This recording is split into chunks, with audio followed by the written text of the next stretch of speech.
Terima kasih untuk kesempatan yang diberikan untuk saya sharing kebenaran firman Tuhan. Saya akan sharing firman Tuhan, saya beri judul atau tema, Masihkah Anda Mencurigai Tuhan? Ya.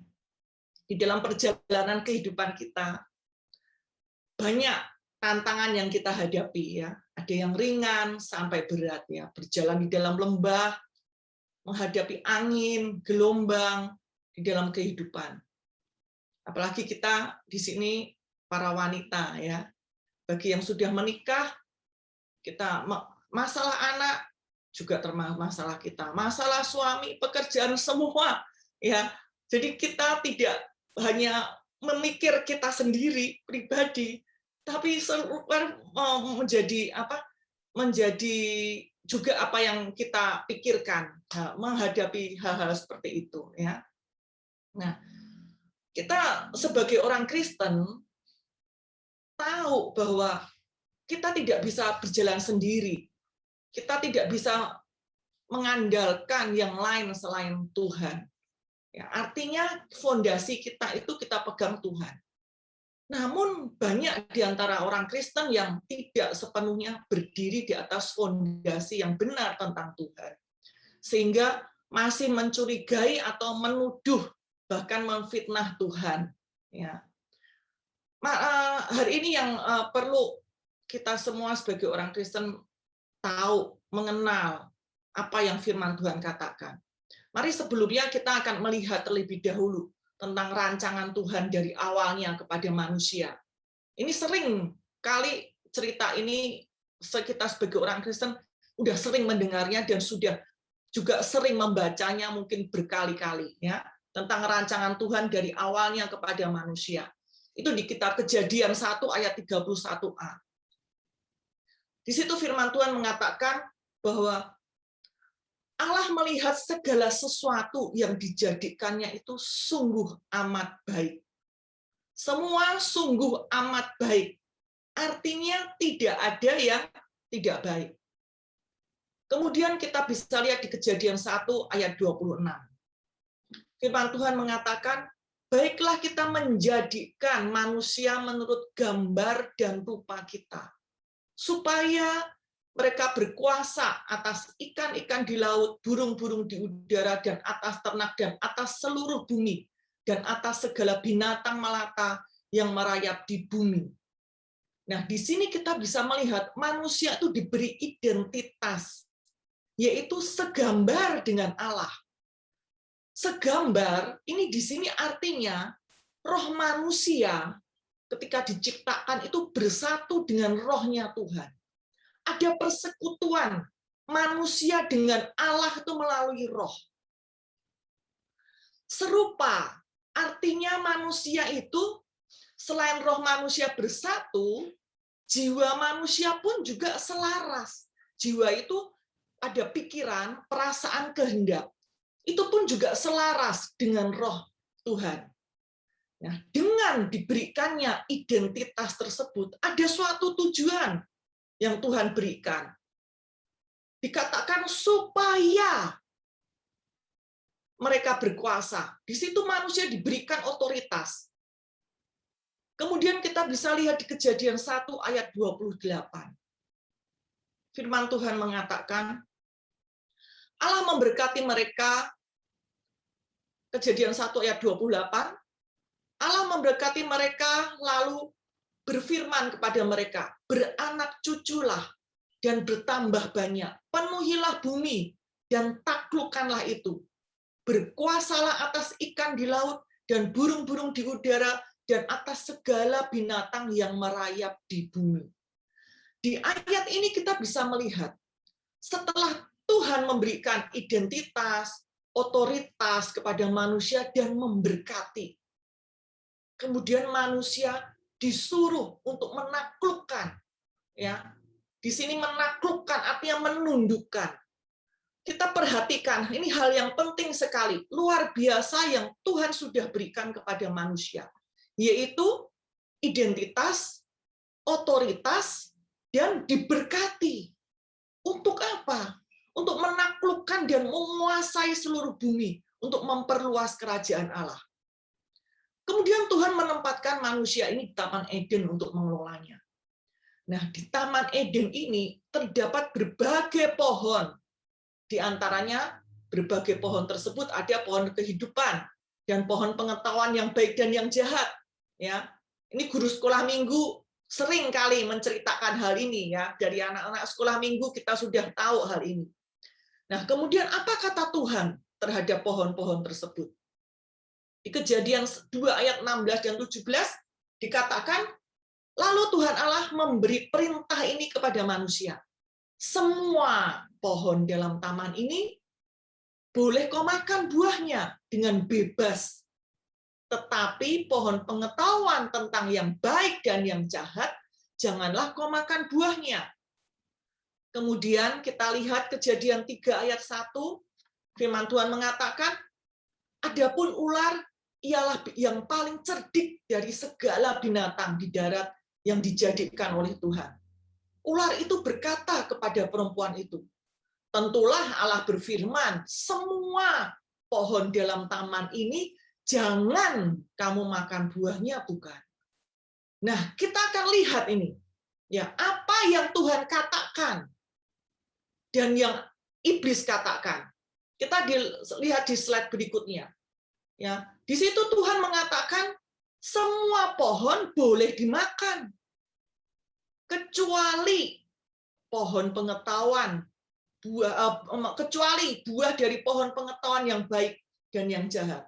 Namun iblis mengatakan semua pohon dalam taman ini jangan kamu makan buahnya, bukan? Sesuatu hal yang berbeda, sesuatu yang mirip tapi berbeda. Tuhan juga mengatakan, sebab pada hari engkau memakannya, pastilah engkau mati. Tuhan mengatakan, jika memakannya pasti mati. Namun, apa yang iblis katakan di Kejadian 3 ayat 4? Ular itu menjawab, itu tidak benar. Kalian tidak akan mati. Nah, di sini kita bisa melihat semua apa yang Tuhan katakan dan iblis katakan. Kalau sepintas saja, orang akan lihat sesuatu yang sama, mirip. Tapi sebenarnya apa yang iblis katakan itu bukan firman. Kita melihat ada pemutarbalikan firman Tuhan. Iblis menyodorkan hal yang berlawanan. Itu pertama tipu daya dari iblis. Jadi betapa pentingnya kita mengerti firman Tuhan agar tidak tertipu, ya. Betapa banyak yang kita dengar mirip seperti firman, namun itu bukan firman. Kemudian iblis berkata di Kejadian 3 ayat 5, firman Tuhan mengatakan, Allah mengatakan itu karena dia tahu jika kalian makan buah itu, pikiran kalian akan terbuka. Kalian akan menjadi seperti Allah dan mengetahui apa yang baik dan apa yang jahat. Nah, perkataan si ular ini menyebabkan manusia ini menerima kesan yang negatif terhadap Tuhan. Manusia mulai meragukan Tuhan. Muncul kecurigaan. Wah, bahwa Tuhan ini menyembunyikan sesuatu yang baik dan tidak mau memberikan yang baik itu kepada mereka. Ya, dalam benak pikiran mereka seperti itu. Tuhan tidak ingin manusia itu menjadi seperti Allah. Itu tipuan iblis yang kedua. Ya, berpikir negatif tentang Tuhan, mencurigai Tuhan. Padahal sebelumnya kita sudah tahu di awal, ketika Tuhan menciptakan manusia, manusia sudah seperti Allah. Karena sudah serupa dan segambar. Manusia sudah diberikan identitas dan otoritas.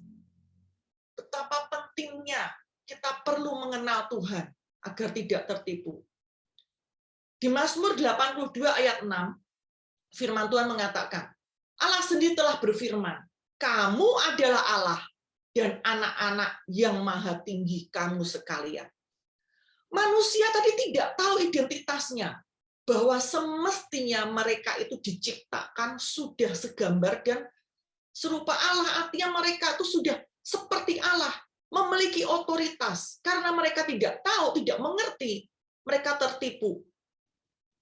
Mereka tidak tahu identitasnya, sehingga dia juga tidak bisa menggunakan otoritas yang seharusnya dia sudah punyai. Seharusnya mereka bisa menaklukkan dan menundukkan iblis, sehingga tidak jatuh dalam dosa. Namun kita lihat ya apa yang terjadi, ya maka sebaliknya yang terjadi, mereka jatuh di dalam dosa. Oleh karena itu Hosea 4 ayat 6a firman Tuhan katakan, umatku binasa karena tidak mengenal Allah. Manusia binasa karena tidak mengenal, tidak mengerti kebenaran firman.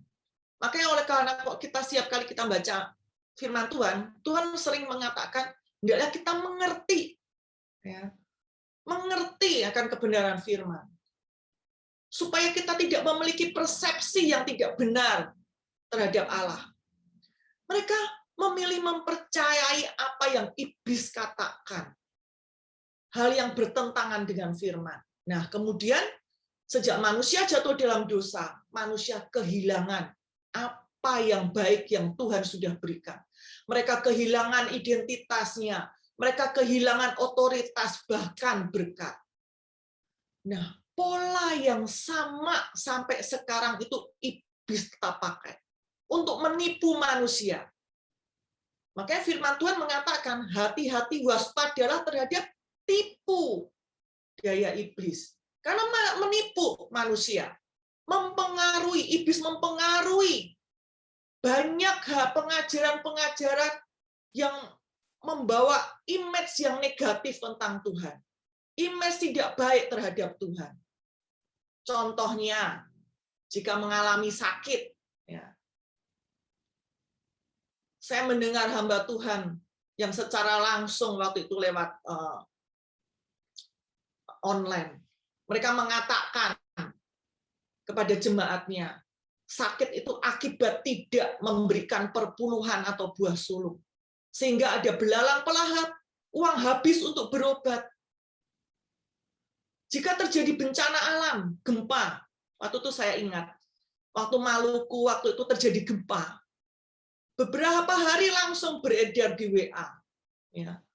Pendoa-pendoa yang mengatasnamakan Tuhan, mengatakan, menyampaikan bahwa pesan Tuhan, bahwa Tuhan itu sedang menghukum, memberi peringatan, agar orang-orang berbalik dan bertobat. Padahal di situ juga ada anak-anak Tuhan yang sudah bertobat. Ya. Jadi mereka mengatasnamakan Tuhan, membuat orang memiliki image yang tidak baik tentang Tuhan.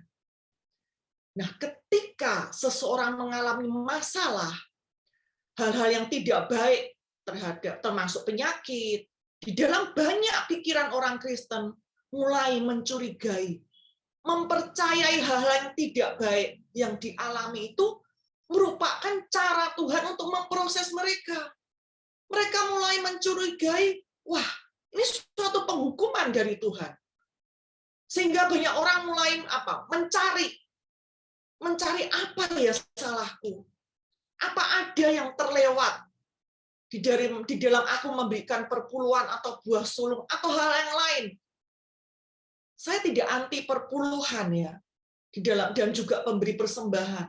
Namun milikilah pemahaman yang benar di dalam kita memberi. Kemudian mulai berpikir bahwa masalah atau penyakit itu memang diizinkan Tuhan. Karena Tuhan mau mendidik, mengajar, untuk memproses agar lebih dewasa. Sehingga mulailah mereka meragukan kasih Tuhan. Kalau kita lihat hal tersebut, kelihatannya rohani. Yang legowo menerima semuanya itu. Dan semuanya itu dihubungkan dengan Tuhan. Tanpa disadari, hal itu akan menjadi bumerang dan melemahkan mereka. Mereka tidak dapat berdiri di pihak yang mereka curigai, yang mendatangkan masalah.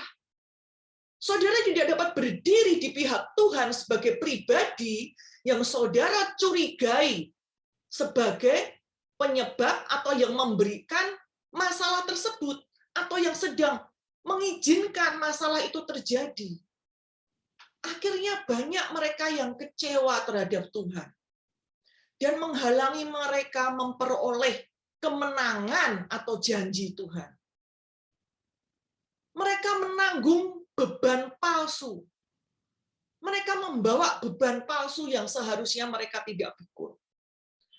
Nah, fondasi yang salah akan membawa kita pada respon yang salah di dalam menghadapi masalah. Padahal respon kita di dalam menghadapi masalah itu sangat penting. Jika kita memiliki fondasi yang salah, respon pun akan salah.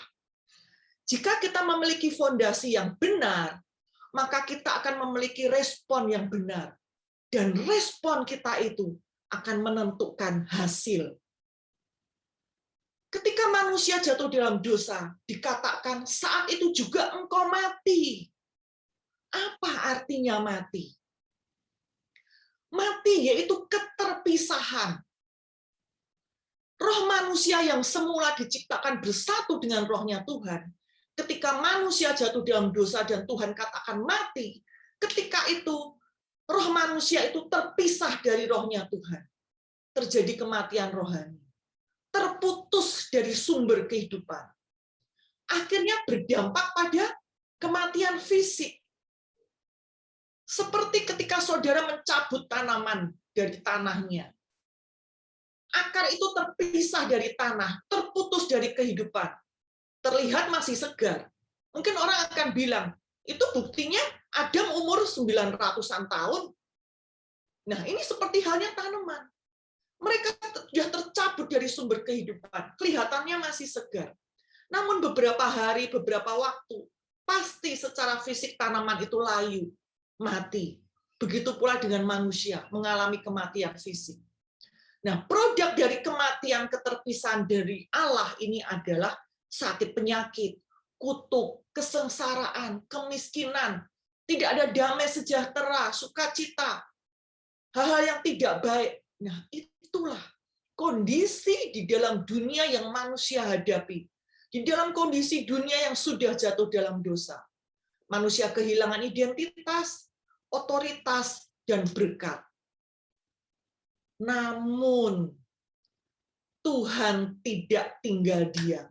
Mari kita lihat Yohanes 3 ayat 16.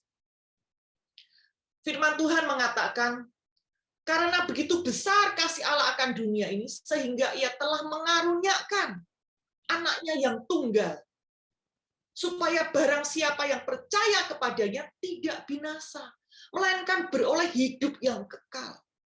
Dikatakan begitu besar kasih Allah, sehingga ya, Allah tidak bisa untuk tinggal diam.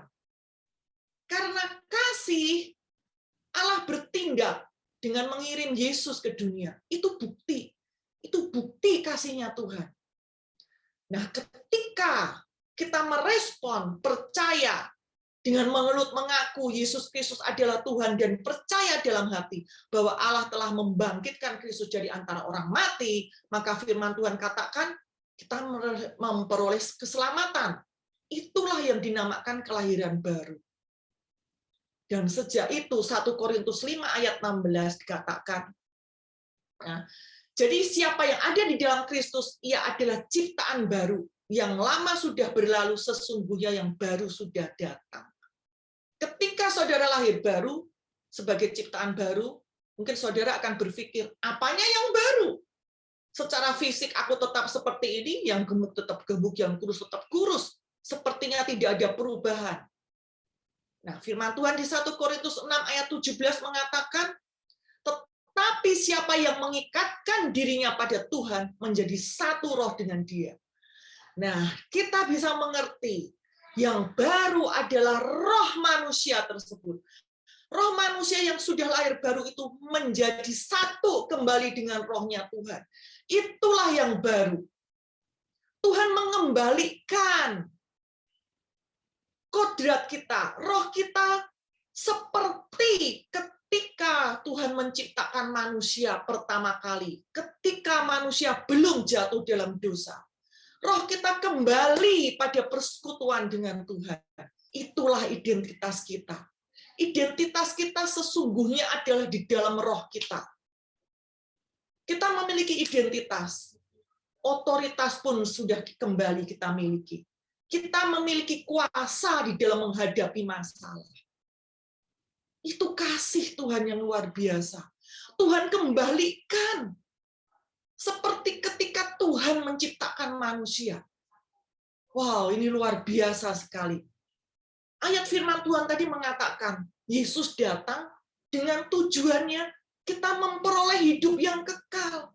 Banyak orang kalau ditanya, berpikir, ya, orang ditanya, orang akan berpikir, apa hidup yang kekal itu? Oh, nanti di surga hidup yang kekal itu. Kalau bicara nanti di surga, di neraka pun juga kekal, ya. Karena roh manusia tidak akan mati, roh itu kekal, tinggal mau di surga atau di neraka. Ya, namun yang dimaksud firman Tuhan dengan pendapat banyak orang ini berbeda. Mari kita lihat Yohanes 17 ayat 3. Apa yang firman Tuhan katakan?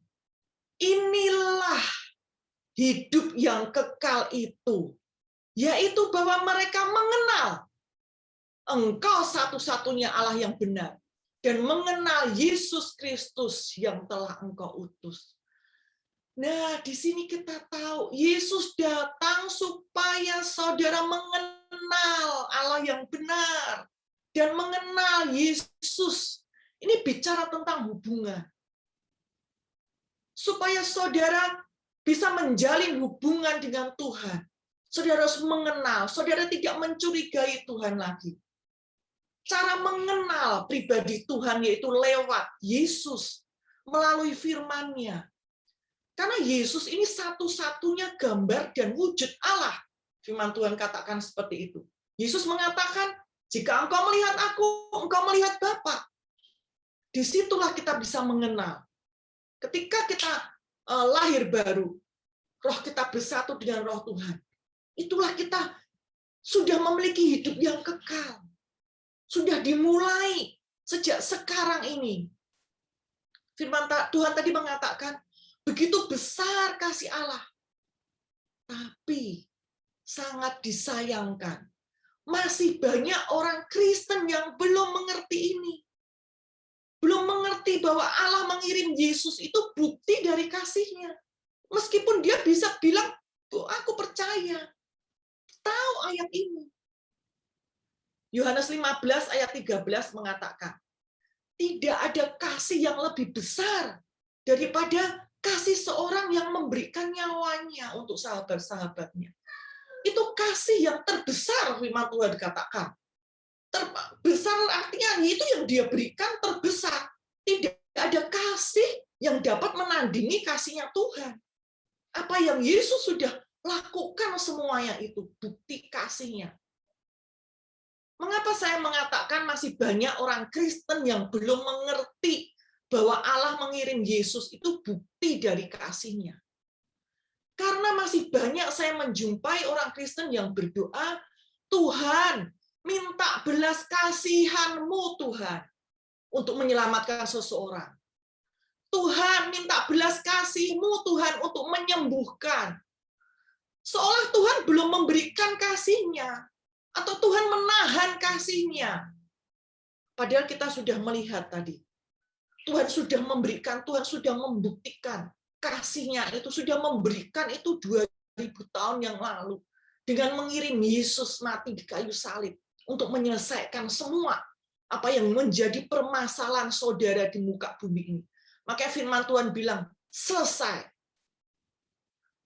1 Petrus 2 ayat 23 firman Tuhan katakan, Ia sendiri telah memikul dosa kita di dalam tubuhnya di kayu salib. Supaya kita yang telah mati terhadap dosa, hidup untuk kebenaran. Oleh bilur-bilurnya kamu telah sembuh. Apa yang saudara hadapi saat ini? Penyakit? Apakah saudara masih mempertanyakan Tuhan belum memberikan kesembuhan? Firman Tuhan katakan kamu telah sembuh. Bukan akan sembuh atau bukan nanti sembuh. Tapi Tuhan berkatakan telah sembuh.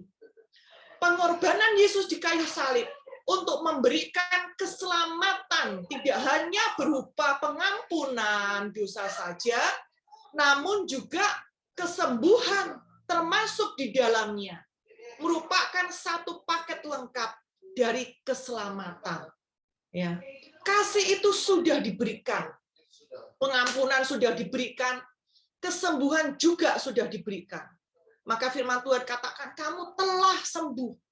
Itu bukti Tuhan mengasihi saudara dan sudah memberikan. Nah, ini yang harus kita ketahui. Di dalam kerajaan Allah, ketika kita lahir baru, dulu di dalam kerajaan kegelapan, kita sudah dipindahkan ke dalam kerajaan anaknya yang kekasih. Nah, di dalam kerajaan Allah ini, bukan berusaha supaya Tuhan memberikan, atau berusaha supaya Tuhan bertindak, atau berusaha untuk menggerakkan Tuhan, namun di dalam kerajaan Allah ini, kita percaya, maka kita menerima apa yang Tuhan sudah berikan itu. Di dalam kerajaan Allah itu kita menerima apa yang Tuhan sudah berikan. Kita lihat di Ibrani 13 ayat 8. Firman Tuhan mengatakan, Yesus Kristus tetap sama, baik kemarin maupun hari ini, dan sampai selama-lamanya. Sering kita menyanyi ya, lagu ini, dan baru-baru ini saya teringat akan TikTok ya, lagu lama, Tuhan Yesus tidak berubah, tidak berubah. Lagu itu viral. Nah, pastikan saudara mempercayai bahwa Tuhan Yesus itu tidak berubah. Kasih-Nya tetap sama. Di 1 Yohanes 4 ayat 8, firman Tuhan mengatakan, sebab Allah itu adalah kasih. Yesus sangat mengasihi kita bukan karena siapa diri kita, tetapi karena siapa dirinya. Karena Allah adalah sang kasih itu sendiri. Jadi tidak dapat dipisahkan antara Allah dan kasih. Karena kasih itu ya Allah itu sendiri. Kasih-Nya tidak seperti manusia yang bisa berubah.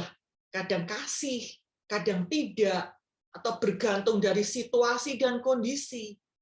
Kasih Tuhan tidak seperti itu, tidak tergantung mood, ya, tidak tergantung perbuatan kita. Sekalipun manusia melakukan kesalahan atau dosa, Tuhan tetap mengasihi.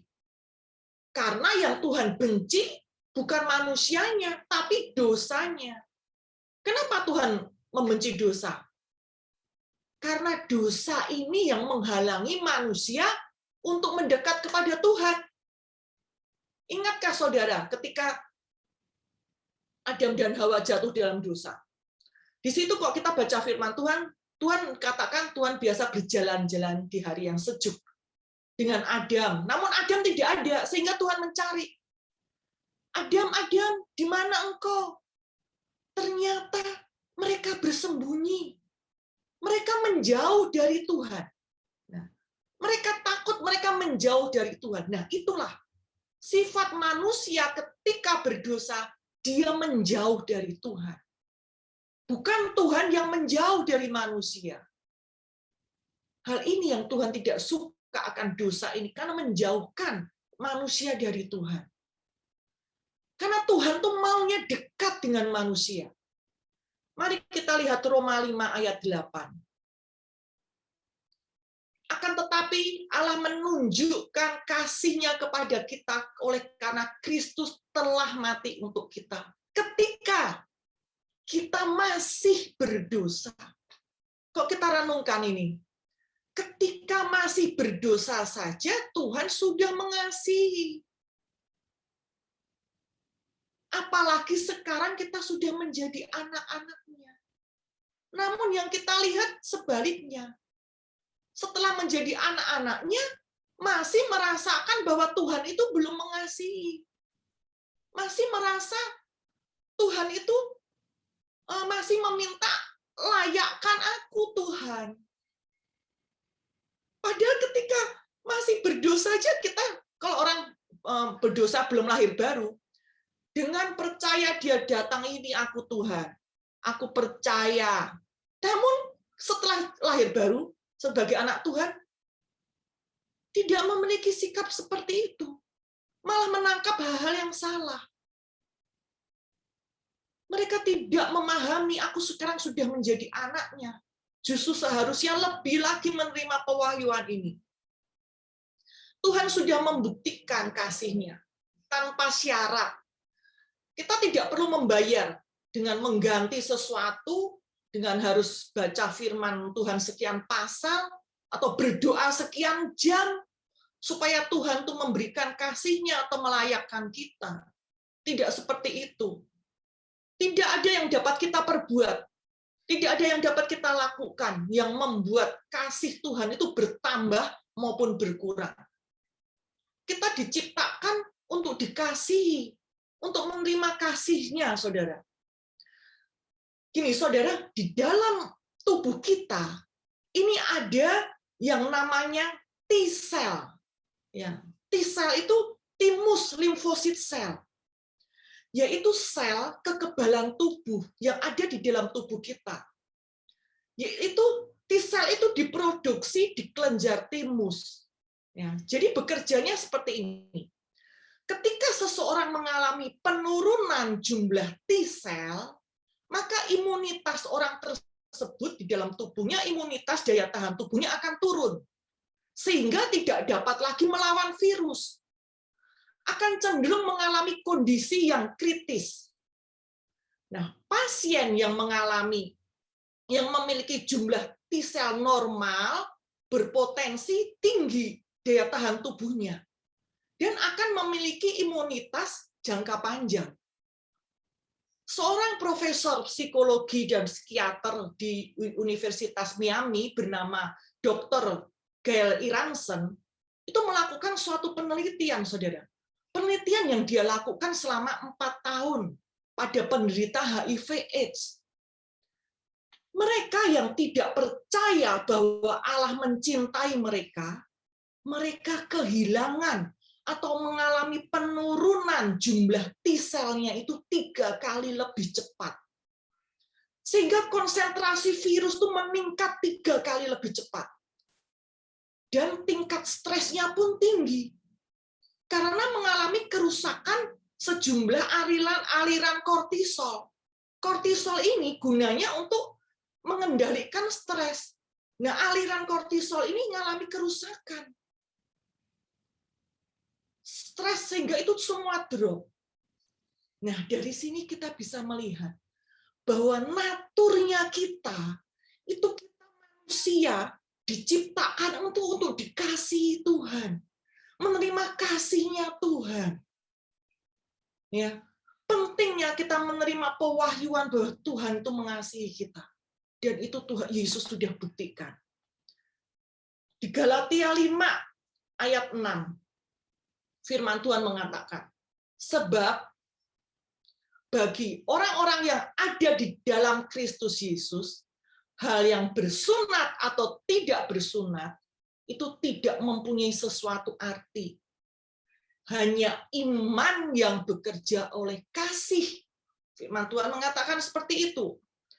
Selain iman timbul dari pendengaran akan firman Kristus, iman itu juga iman yang bekerja oleh kasih. Bekerja ini artinya diberikan energi. Kalau saudara lihat mobil ya, mobil diberikan energi bensin, maka mobil itu berfungsi, mobil itu dapat bergerak. Dikatakan iman diberikan energi oleh kasih. Iman itu berfungsi melibatkan kasih, bukan oleh hukum Taurat. Artinya bukan dengan upaya atau perbuatan kita yang membuat iman itu bekerja. Atau perbuatan kita supaya Tuhan memberikan apa yang kita inginkan. Tidak seperti itu. Iman diberikan energi oleh kasih.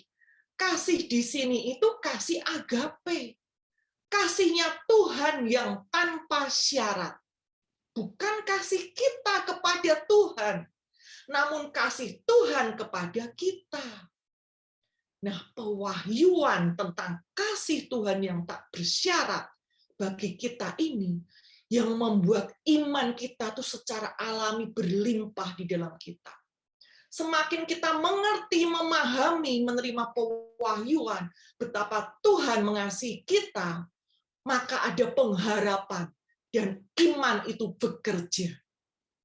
Ketika saya menghadapi suami yang kena COVID Delta, yang sudah pernah saya saksikan secara mata jasmani, secara fakta, realita, kondisi buruk, saturasi oksigen dengan tabung itu 80.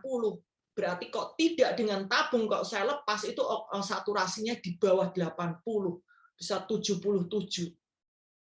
Itu apa yang saya lihat, yang saya secara medis saya dengar dokter berkata ini kondisi buruk. Kekentalan darah normalnya itu harus di bawah 400 atau 500, ini mencapai 23.440. Kami hanya mengingat dan fokus akan kasih-Nya Tuhan. Kami sepakat apa yang Yesus sudah lakukan di kayu salib, tentang rancangan Tuhan damai sejahtera.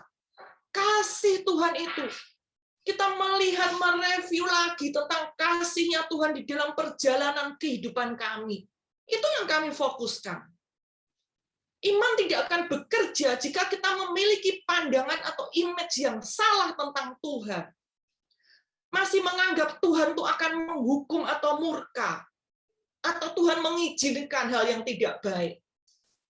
Contoh, jika saudara, ini semua ibu-ibu di sini, ya, ketika mengepel lantai, anak saudara lari sana kemari. Nah, jangan lari-lari licin, basah. Saudara berulang memperingatkan.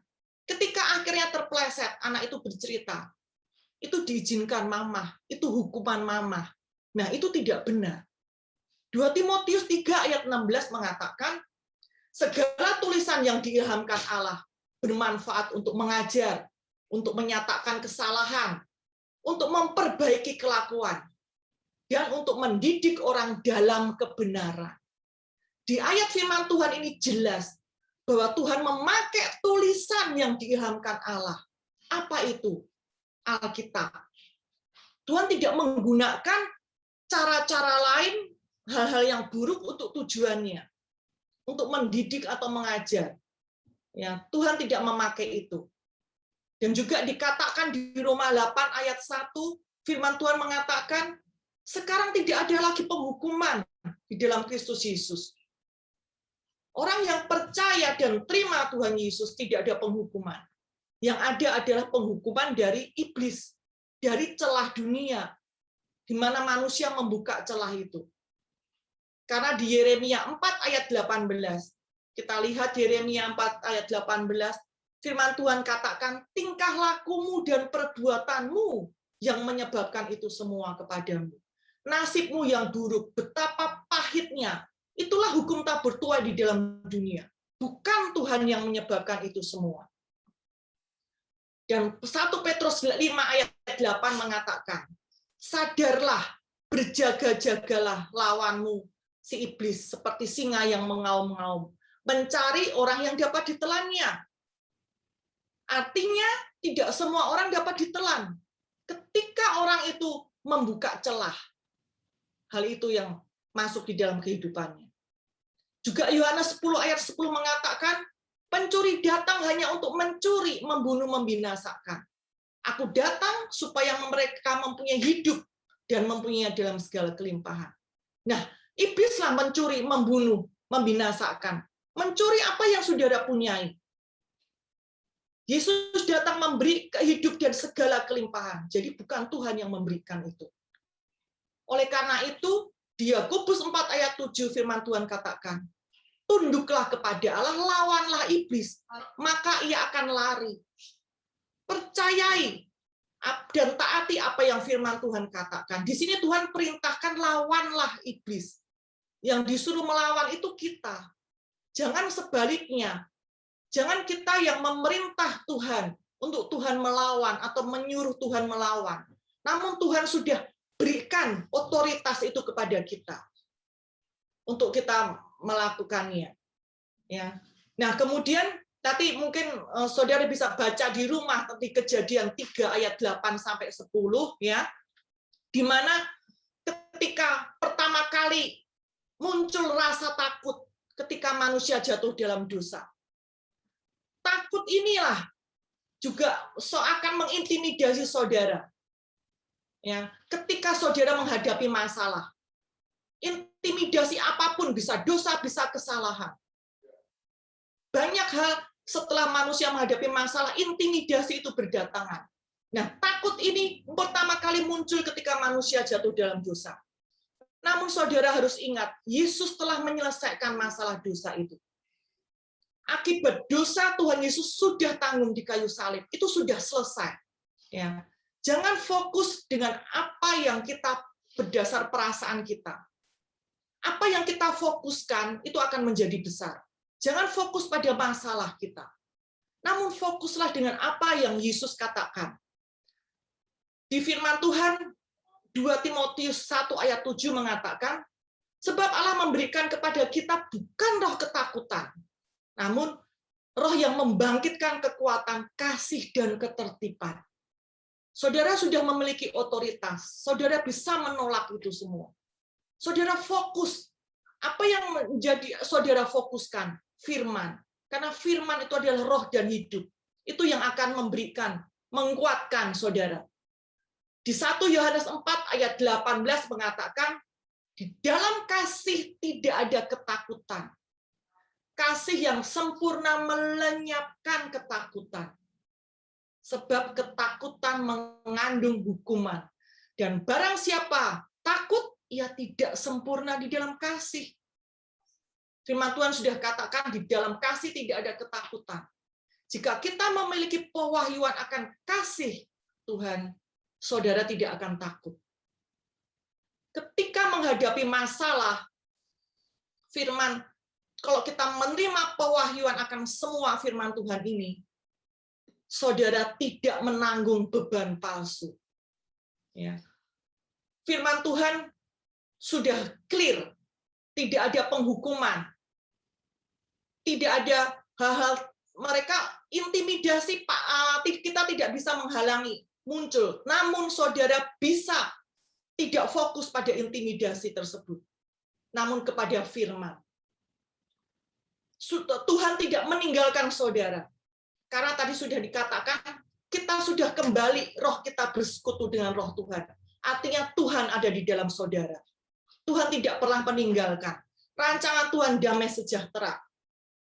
Kemudian kita lihat Efesus 3 ayat 18, firman Tuhan katakan, aku berdoa supaya kamu bersama-sama dengan segala orang kudus dapat memahami betapa lebar, panjang, tinggi, dan dalamnya kasih Kristus. Itu yang harus saudara menyelami. Ya, itu seperti 4 dimensi, seperti lautan. Orang yang tidak bisa berenang hanya lihat permukaan saja, oh ya indah. Namun berbeda dengan orang yang bisa berenang, bisa snorkeling, bisa diving, dia bisa menemukan, menikmati keindahan lautan. Begitu pula dengan kasih Tuhan. Seberapa Anda akan menyelam di dalam kasih-Nya Tuhan? Jika semakin kita bisa menyelami itu, kita bisa menikmati apa yang Tuhan sudah janjikan. Dan Yohanes 8 ayat 32 mengatakan, dan kamu akan mengetahui kebenaran. Kebenaran itu akan memerdekakan kamu. Ketika kita mengetahui kebenaran tentang kasih-Nya Tuhan, membuat kita mengerti betapa berharga dan bernilainya kita. Kita dicintai. Membuat kita dapat bergaul intim dengan Tuhan. Kita tidak ada penghukuman di dalam Kristus, maka kita tidak akan takut lagi. Kita memiliki identitas, kita memiliki otoritas, sehingga kita dapat berdiri tegak di dalam menghadapi berbagai tantangan. Kita tidak akan mencurigai Tuhan lagi, sehingga kita bisa berada di pihak Tuhan. Kita tidak lagi menghadapi, tidak lagi mencurigai, tidak menghadap lagi berusaha untuk meraih kemenangan, karena kita berada di pihak yang menang. Karena Yesus sudah menang. Kita akan berada di posisi menang. Yesus sudah menang, oleh karena itu kita lebih dari pemenang. Tuhan Yesus memberkati saudara.